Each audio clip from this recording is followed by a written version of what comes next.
90, yeah. Page 90, A1. Oh. Klipei Gozin, right. So these are actually dyeing materials. Materials that are dye can be prepared from them. The what? No, they are soaked in water and then they produce dye. Yeah. So the Mishnah says klipei egozim, klipei rimonim, nut husks, pomegranate peels, stis ufua, safflower, or medder. What's medder? Okay, whatever. כדי לצבוע בגד קטן, if there's sufficient amount to produce enough dye to dye the small cloth on the top of a woman's head, that's considered a significant amount. And the question is, Uremini, where the Braita that said, if one takes out steeped herbs, so then one is only liable if there is enough to dye a larger piece. I'm sorry, even a smaller piece, smaller. Even if it's just enough to dye a sample swatch of the size needed for closing a weaver's bobbin, which is a small, very small amount. So even that is significant. So why does our Mishnah require a larger amount? No. So the answer was already mentioned a few times. אמר רב נחמן, אמר רבי בר אבוה, לפי שאין אדם טורח לשרות סממנים לצבוע בין דוגמה לעירה. It depends if it's already steeped or not. A person does not trouble himself to steep herbs just to dye such a small piece. So if we talk about the raw materials that need to still be steeped in the water, we need a larger amount. Only for that one will bother himself to do. But if there's already a steeped mixture, so then even a small amount of the dye is significant.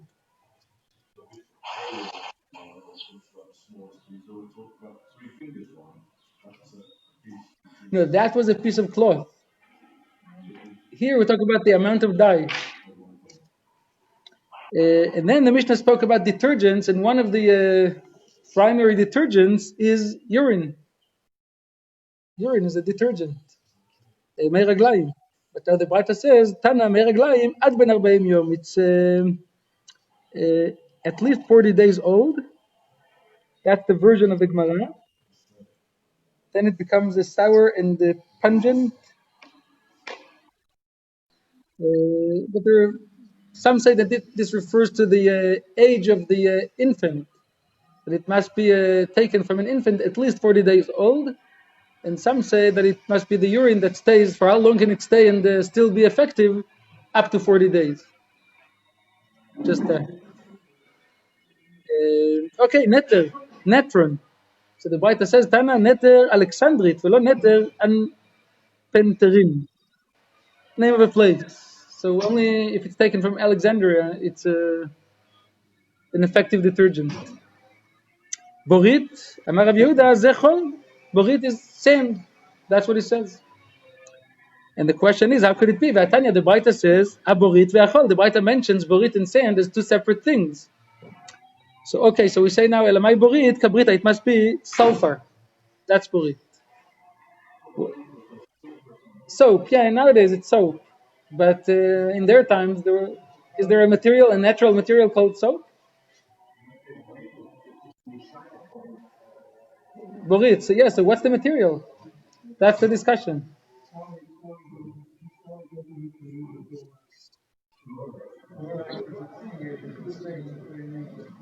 Borax. Maybe it's taken from borit. Yeah? Borax. So, but now comes a challenge to that also, because there's a Braita that speaks about the sanctity of Shemitah produce, and it says, Meitivei, Osifu alein, they added to these, Achalbitzin, Ve'aleinon, sow thistles, wormwood, Ve'aborit, Ve'ahal. So borit is one of the things that possess Shemitah sanctity. Now, if that's sulfur, that's impossible. Kabrita meita b'shvi'it, as sulfur, is that subject to any shvi'it law? How come? The Tanya, the Braita says, Ze aklal, כל שיש לו עיקר, יש לו שביעית. Only such things that have a root are subject to שביעית, ושאין לו עיקר, אין לו שביעית, and since sulfur is no root, so it's not supposed to be subject to shvi'it at all. So the conclusion is, elamai borit ahala. Ahala, that's the name of the herb. That's borit. So maybe now we could know what it is. But the question in this also is that another Baita says, aborit ve'ahala, that these are two separate things. The answer is, there are two types of ahala. One of them is borit, and there's another type. That's the conclusion. Okay, Kimolya. The Mishnah also mentions Kimolya. What is that? Amar Rav Yehuda, Shlof Dutz. That's its Aramaic name. And even Rashi says that it's an unidentified detergent. Rambam and Rav identify it as herb known in Arabic as Al-Kali, possibly saltwort, the name of a group of plants that grow in salt marshes and alkaline regions. Chamomile.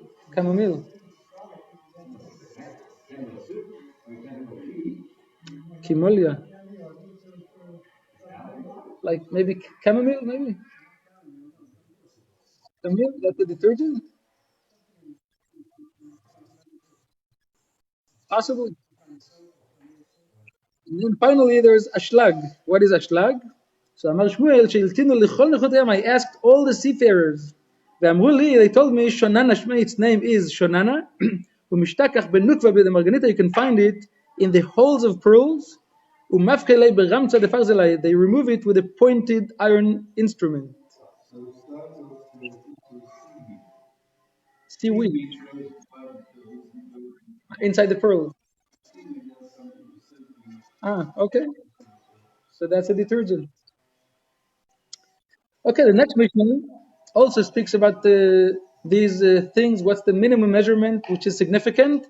Pilpelet, pepper. Kolshu, any amount of pepper is significant. The Gemara will explain why. The itran kolshu, itran, tar, any amount is important. Minei besamim, minei matachot kolshu, and also any types of spices, all types of metal, any amount is significant. If somebody has a chance to take out some of the altar stones or some of the altar earth, since that requires gniza, concealment, so any amount is considered significant. Also, the decay of scrolls and the decay of their wraps is also significant because it must be concealed. It's gniza. So, gniza must be concealed. Any amount is significant. Because they are stored to put them away.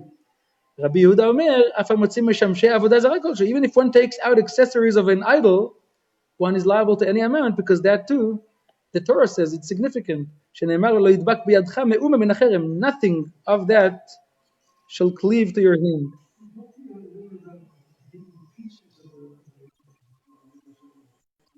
Even a crumb, and any amount is important.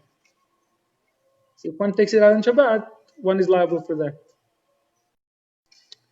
And now pilpelet kolshu, pepper of any amount is significant. Why? What is it fit for? For bad breath. Some say that's like these round. They call it English pepper, I think. Even one. Itran kolshu tar, any amount. What's that good for? Lemay chazia le tzilchata, remedy for migraine. Rashi says it's a ache of half the head, half head ache.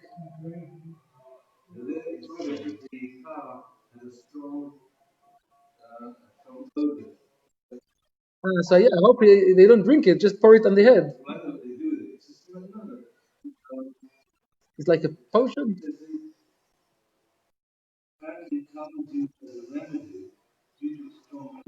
Odor. So you smell it and that helps remove the migraine. Okay. Maybe give it a try.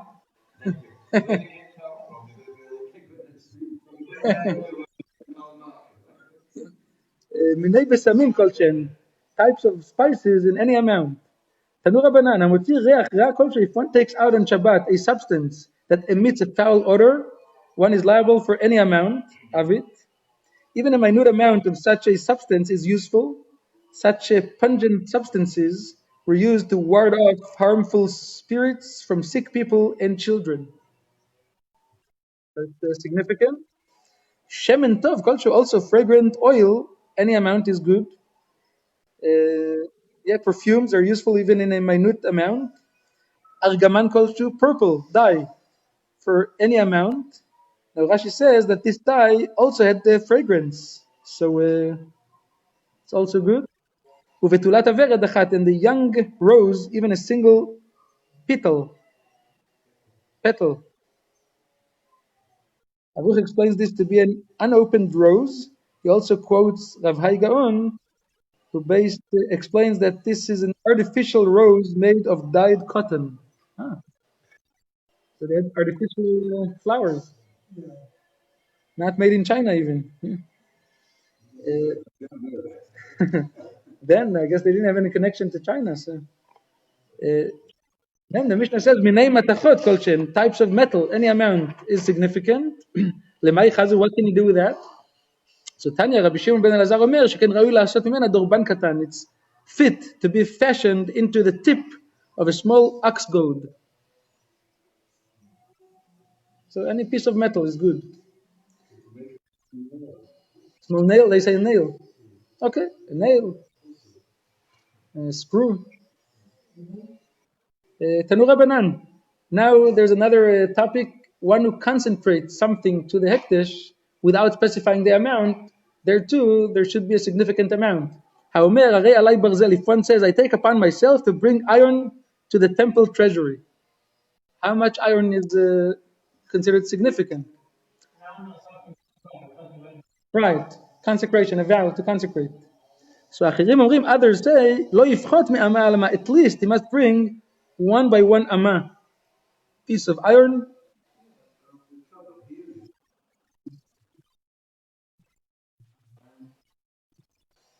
Or even value, or something useful for the temple, so that the temple treasury can use it for something. So, and that's what the Gemara explains. What is that fit for? Amar Rav Yosef, a crow chaser. So on the roof of the temple, they put the crow chaser, and it was made of these square 1 by 1 amma pieces of iron with spikes. So that's a significant thing. The temple could use it. No, just the spikes. See, right? On the roof of the temple. Tosfot say that Aruch says that in the first temple it was not needed because it was divine presence was there, so no crows anyway reached the temple. Only in the second temple they needed it. They ask that the Gemara in Moed Katan says that in the first temple also they put it.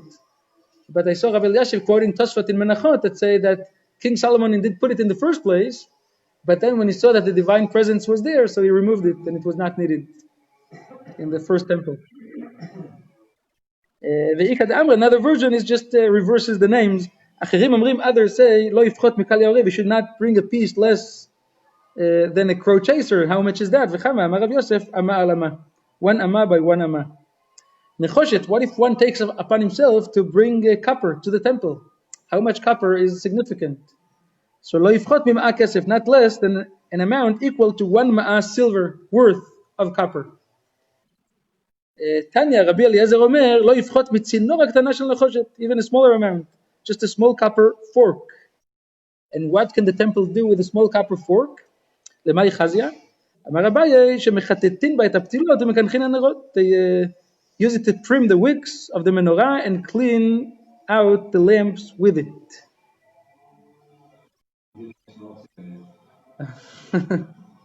Mekek sfarim u'mekek mitpacha, the decay of the scrolls, decay of their wraps. Now comes Rav Yehuda and tells us there are different names of different types of worms. Each one eats different thing. Amar Rav Yehuda, mekek, the mekek worms, the sifrei, they are the ones that eat the scrolls. Techach, the techach worms, Teshirai, they're the ones who eat the silk. The ila, those that are called ila, the inve, they eat the grapes. They're found in grapes.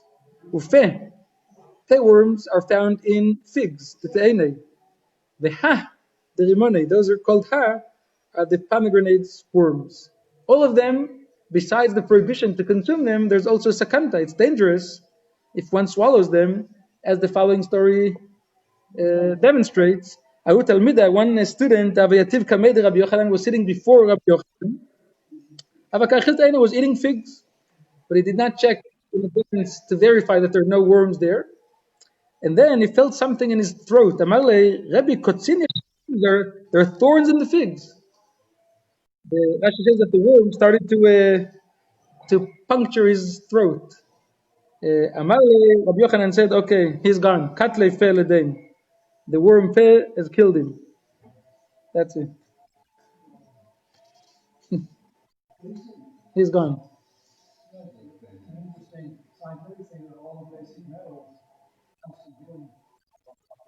And metals have healing properties. Yeah, we mentioned actually even a coin that could be a remedy for a foot.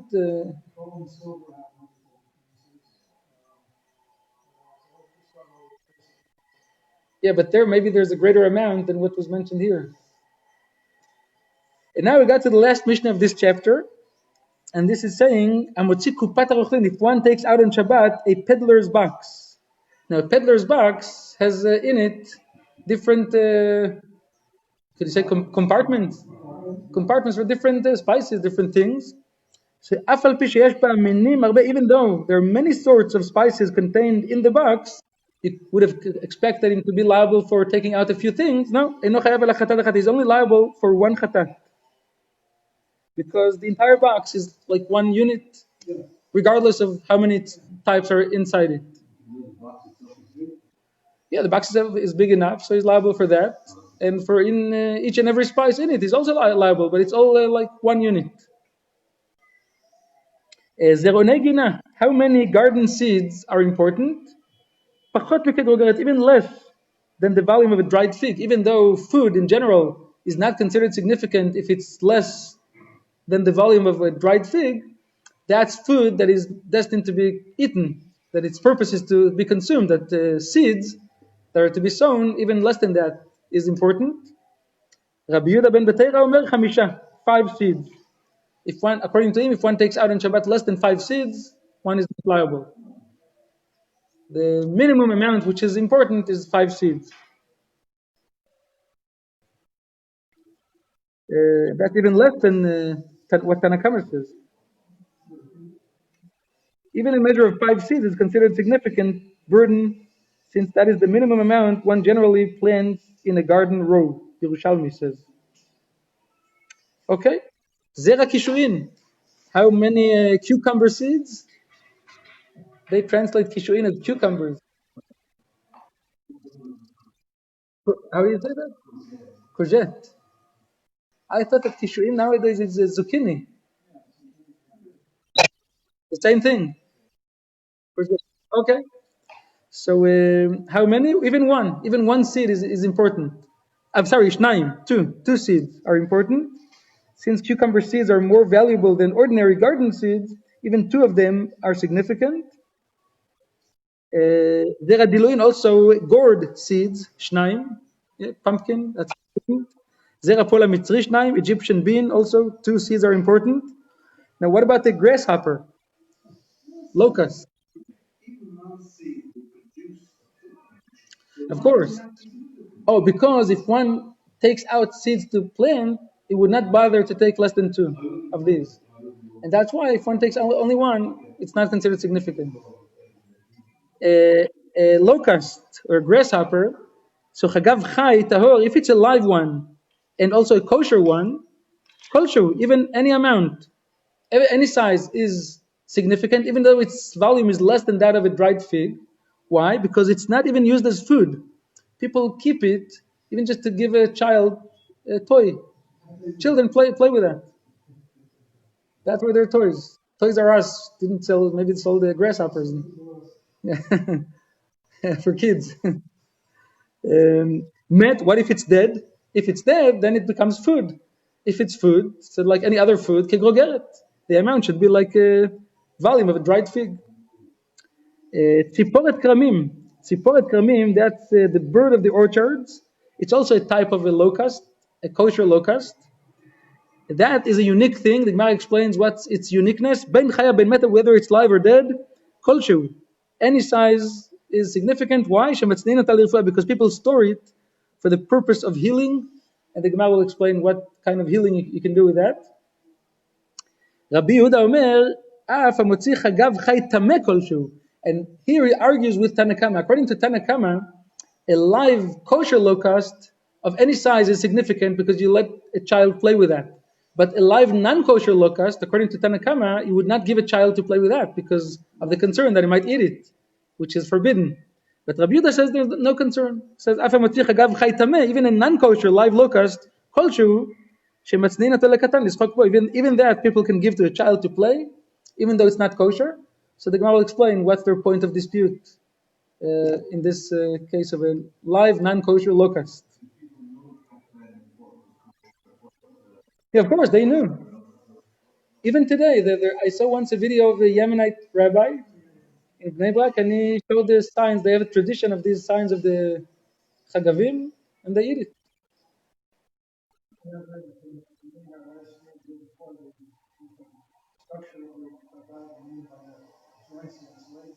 Yeah, I think he even showed something in its belly, like the letter chet or something. They have a few traditions of what are the signs of.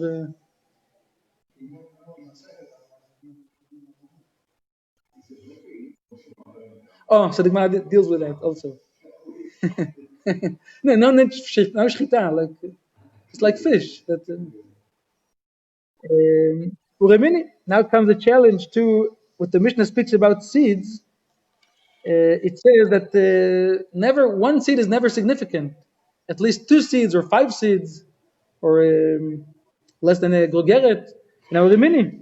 We had a Mishnah previously on page 80 that said, Zevel v'chol adak, if one takes out on Shabbat fertilizer or fine sand, how much is significant? Kadel Isabel, kelach shel kruv. Even if it's enough just to fertilize one stalk of cabbage, that's significant. Divrei Rabbi Akiva. So we see that one stalk, one seed is significant. That's the answer. But the question is that we see that one is enough. So the Chachamim, the sages say even smaller, kadel Isabel kreisha, even just to fertilize a leek, even one.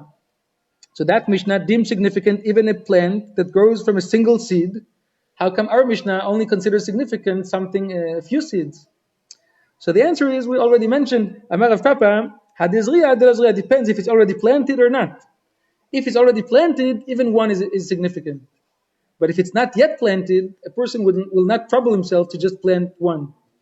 A person will not bother to take out a single seed for planting, so that makes the difference. Zera kishuin. Now Tanur Rabbanan, the Braita speaks about Hamotzi Garinin. What if one takes out date pits? Now date pits are a multitask material. You can do with them many things. So that's why it depends what's the intention of the one who takes it out. And according to the intention, what he wants to do with it, that determines the liability, the amount of liability. If the purpose is to plant, shtayim, so then at least two, is not liable for less than two pits.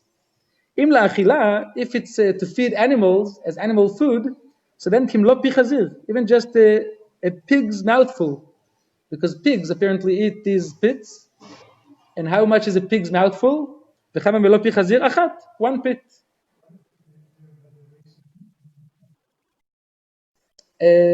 Jews cannot raise pigs. There's a rabbinic decree after in the time of Hyrcanus and Aristobulus, they had a fight between them. So one of them was outside the temple, one was inside, and once they used to raise a lamb every day for the Tamid, and once they raised a pig, and then they decreed, cursed is a Jew who eats pigs. But I think the decree only applies to Eretz Israel. So maybe outside of Israel, you're permitted to raise pigs.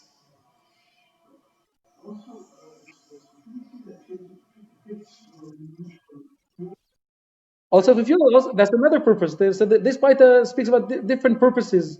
What can one use these pits for? And depends on the purpose. That determines the amount. So im le'asik, that's the next one. If it's for fueling a fire, kedei levashel beitzah kala, if there's enough pits to burn and to cook easily cooked egg, so that's one is liable. For less than that, one is not liable.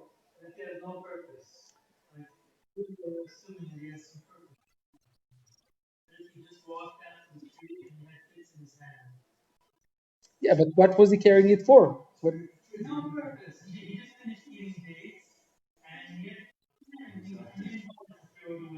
yeah, so that might be mitaseh. It's not melechet machshevet. Yeah. One is only liable for melechet machshevet. If you do something out of thought, that's melacha. Without thinking, it's not labor. It's mitaseh. Yeah. Im lecheshbon. What if one is intending to use these pits as a tally, remembering a tally? Shtaim. So then there's a dispute. One opinion is two are already significant.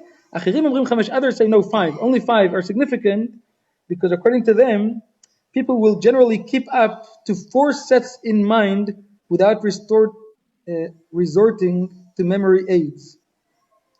At five sets, however, they begin to lose track of the tally and therefore employ tokens to represent all the sets. Yeah. Since these pits are thus rarely needed in less than groups of five, less than five are not considered significant, and one is not liable for that. Tanu Rabbanan, המוציא שני נימין מזנב הסוס ומזנב הפרה. If one takes out on Shabbat two hairs from the tail of a horse or from the tail of a cow. So two hairs are important, significant, chayav. Why? שמצניעין אותן לנשפין, because they are stored to make traps. Yeah, to make traps, to trap birds. So that's important. Miksha shel chazir, if one takes out the bristles of a pig. Bristles is like something stiff, hard.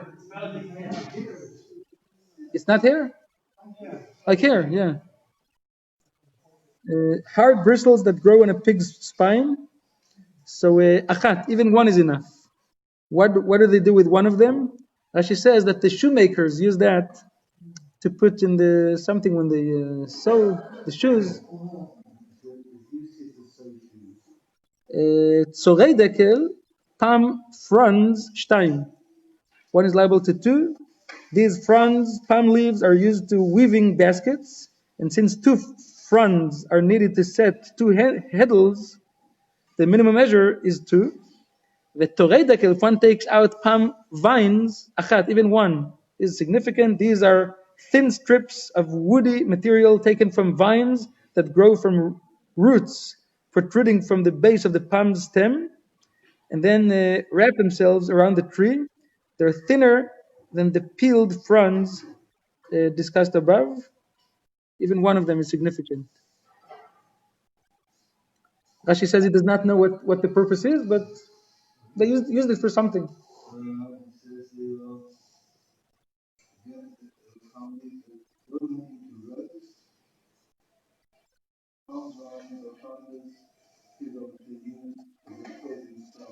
Sewing. For something they used it. Okay, and now we come to this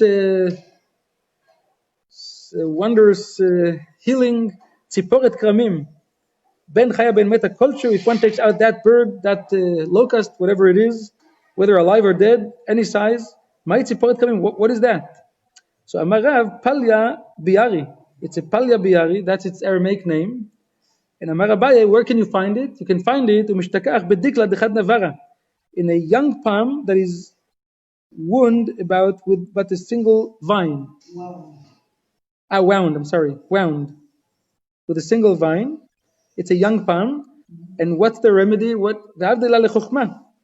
uses it to gain knowledge, to open one's heart so that it can acquire wisdom.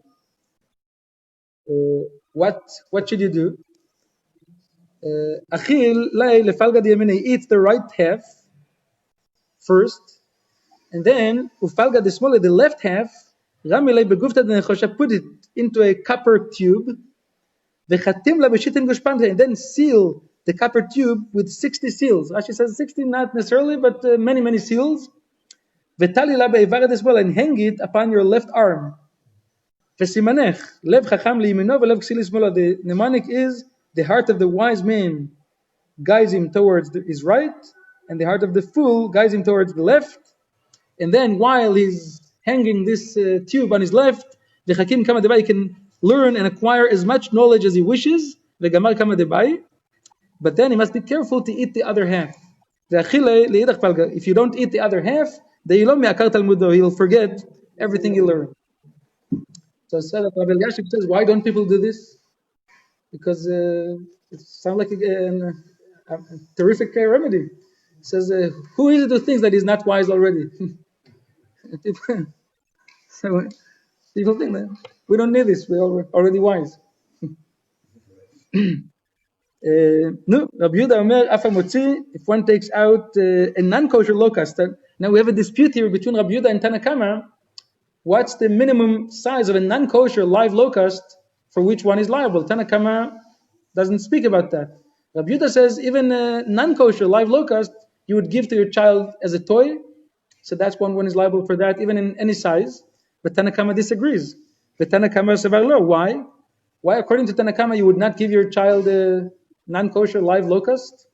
Dilma achile, because he's concerned that perhaps the child might come to eat it. And of course, the father should not give his child potential non-kosher food. So that's the point of dispute. Well, but if that's the case, if that's Tanakama's concern, so then even a kosher locust, how can you give a child even a kosher locust? There's a prohibition to eat it while it's alive. So how come the father should not be concerned that if he's giving his son a live locust, his son might eat it as is when it's still alive, and he might be putting a stumbling block before his son. Well, however you want. Yeah. And the proof that there's a prohibition to eat it alive is from the incident that Rav Kahana was once standing before Rav, and he was holding such a grasshopper in his hand, and he was just passing it upon his mouth. Did not intend to eat it alive, but Rav told him, Amarle, Shaklei, take it off, because it doesn't look good. People might say, he's eating a live locust, and he's violating the prohibition not to make your souls abominable with the disgusting foods.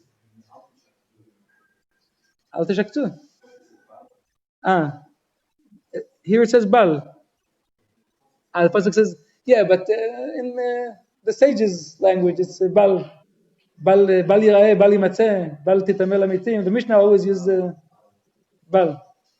Yeah, it's not a quote from the verse. It's just the title of the prohibition.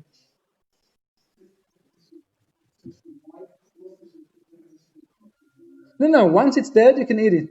But as long as it's alive, it's like an abomination to. Yeah, the Torah says lo yira'eh, lo yimatzeh, but the sages call it bal yira'eh, bal yimatzeh. That's the title of the prohibition.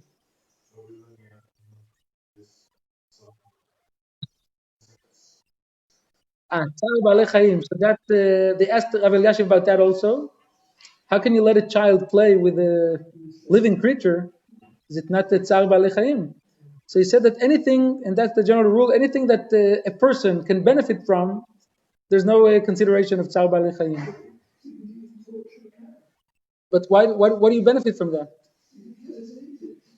If you can kill it and eat it, if a non-Jew can do it, but you can't eat a cat.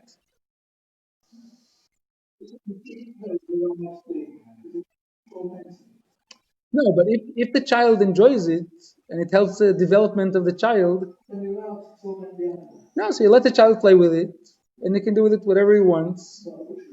Once it dies, he can eat it. Yeah, like it does. Well, so therefore we see that there's no concern, according to Tanakama, there's no concern that the child will come to eat the live locust. He's not concerned for that. What is a concern for? His concern is that the child might come to eat it after it dies. That's why Tanakama says you can only give your child a kosher locust. As long as it's alive, the child is going to play with it. Once it dies, he's going to eat it. If you give him a non-kosher locust, he might play with it when it's alive, but the concern is that after he dies, he might come to eat it, and that you should prevent your child from. So what does Rabbi Yehuda say about that? Is he not concerned that the child might come to eat the non-kosher locust after it's dead? The Rabbi Yehuda, no, he says, he might, if the locust will die, katan, mispat safile, the child will eulogize it, not eat it. He'll arrange a funeral and will bring all the Playmobil, yeah. So, yeah, maybe they'll say Kaddish. Adran alach amar Rabbi Akiva, Adran alach amar Rabbi Akiva, Adran alach amar Rabbi Akiva. So we can start the next chapter.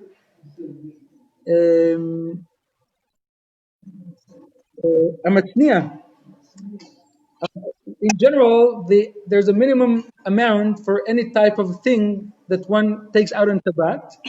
However, this Mishnah says that if one, if he considers something important in his eyes, even though it's a subjective thing, for him, he is liable. He is liable even for a smaller amount. And that's why a matzneh, if one stores even a minute amount of seed or any type of thing, lezera, for planting, veledugma, or for a sample, or for medicine, then he took it out on Shabbat, chayav b'chol, he's liable for any amount. Because for him, that's important. These minimum measures that we mentioned are, in general, for an objective measurement. So even if a person stored, if he stored even one seed, he's liable for that. But other people are only liable for its prescribed amount. For them, that small amount is not important. So if that person who he himself took it out, let's say he took one seed to plant it on Shabbat, and then he reconsidered, he changed his mind, and decided to take it back from the public domain to the private domain, so now it actually canceled its importance, then he's only liable for its prescribed amount, because once he changed his mind, so from now on it's not significant anymore in his eyes, and since it's less than a minimum amount, he's not liable. Then it was, but he changed his mind. No, he stored it in his house initially. Then he took it out. When he took it out, he was liable for that. But now when he was outside and he changed his mind, now, from now on, it's not important anymore. Right, for the initial taken out is chayav, because then it was important in his eyes. But now when he was outside, he changed his mind, he waived the importance. I don't know, now he's not storing it anymore, he's not storing it. If he plans to still store it, then he's liable. But this is only a rabbinic question. Now we're dealing here with a biblical liability for melacha. Yeah, of course, a seed is muktzeh. But we're not dealing with that aspect. We're dealing with a biblical liability. And now the Gemara is just asking one question on the Mishnah. Why does the Mishnah need to mention the fact that a person stored it? Why should it matter? Let the Mishnah simply say, if one takes it out for that purpose, so obviously in his eyes that's important right now, so he's liable. Why should we care if he stored it before or did not store it before? The answer is that there's another novelty in this Mishnah. The case is that he first stored it for one of these purposes, but then he forgot. He forgot the purpose. What did he store it for? And now he's taking it out from domain to domain without any particular intent. Having forgotten his original intent in storing the seed, the person now chose to take the seed from the house to another house, and he set it down in the public domain. However, he does remember that he did store it for something, but he does not know for what. He forgot the purpose. No, you can either use it for planting, or for medicine, or for sample, for something.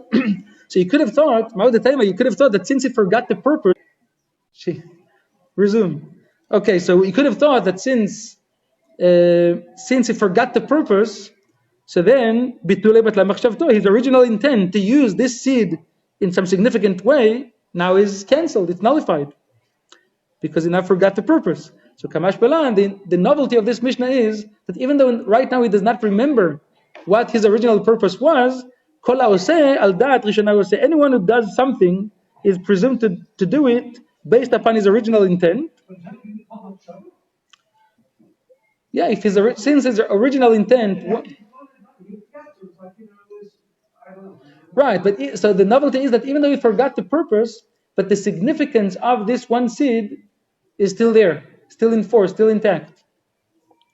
In sum, then it is certainly true that one who takes an item out with intent to plant it, use it as a sample, etc., is liable. He need not have previously stored the item as well.